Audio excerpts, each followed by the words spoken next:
If you like storytime vibes, hit subscribe and let's dive in together. I never thought the person who'd betray me would be my own brother. That sentence used to be just a haunting thought in my mind. Now, it's the truth I live with every single day. Rachel and I had been married for over 10 years. We had a daughter and a dog, the picture of an ordinary, peaceful family. I wasn't rich, but I always tried my best to give them a comfortable life. I loved Rachel, and I truly believed she once loved me the same way. In recent years, though, we started arguing more. Not about big things, but small, stupid ones. How to spend money, how to raise our daughter, even who should walk the dog. Those little cracks grew deeper over time until they became walls between us. Then one night, everything went too far. We yelled, slammed doors, said things we couldn't take back. I was afraid I'd do something I'd regret, so I packed a bag and left. I drove 6 hours to my sister's house in another state. I thought I'd be gone for a couple of weeks. It turned into 6 months. During that time, Rachel and I still texted. I thought distance would help us both cool down, give us perspective. I had no idea that while I was trying to save our marriage, she found comfort in someone else. When I finally came home, Rachel ran into my arms. She cried, apologized, said she wanted to start over. I believed her. I wanted to believe her. I thought love could heal anything. The first few weeks were good. We cooked together, watched movies, even laughed again. But deep down, something felt off. There was something in her eyes. Guilt she hadn't learned how to hide yet. I noticed Adam had changed too. While I was away, we talked all the time, phone calls, texts, jokes, but after I returned, he avoided me completely. No calls, no visits, no explanations.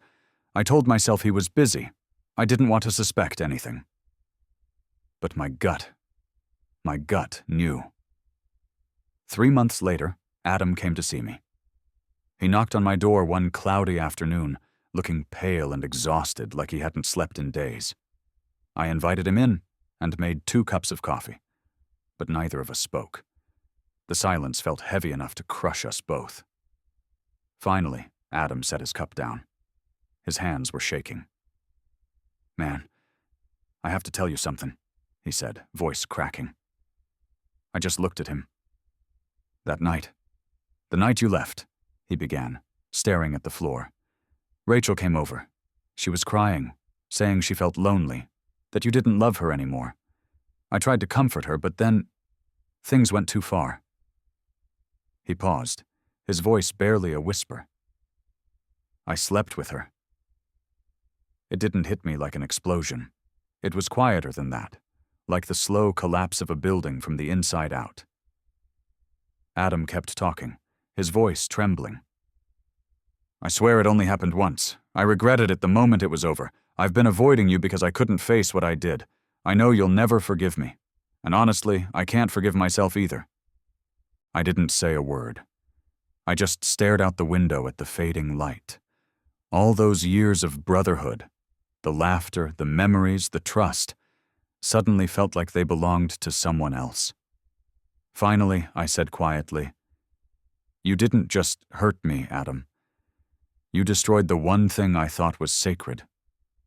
He bowed his head, tears spilling down onto the table. I stood up and left the room. I didn't want to hear another word, because no matter what he said, nothing could undo what had already been done.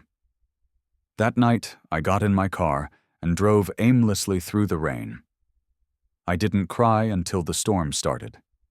And when I did, I couldn't tell if it was the rain or my own tears running down my face. When I confronted Rachel, she didn't deny it. She just stood there, crying.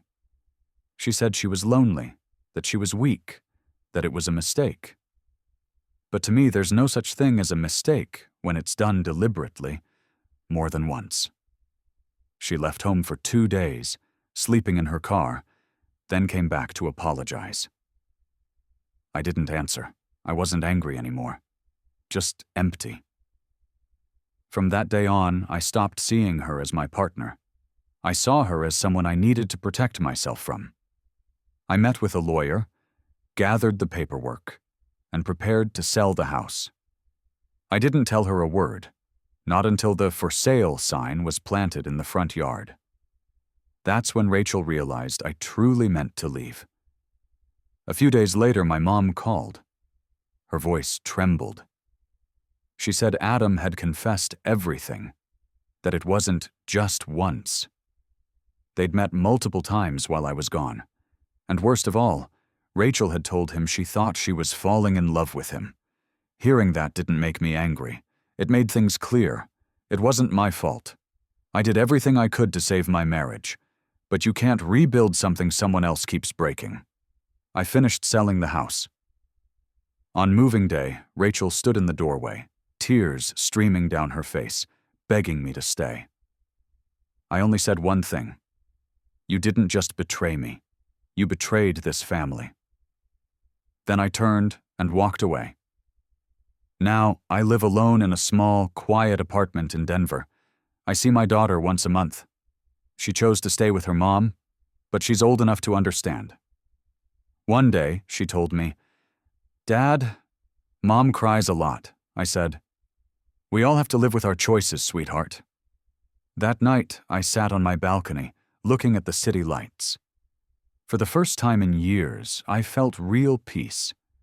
Because betrayal doesn't define you, it reveals who people truly are. And sometimes, walking away in silence is the most powerful revenge of all, because it forces the betrayer to face the only person they can't escape: themselves.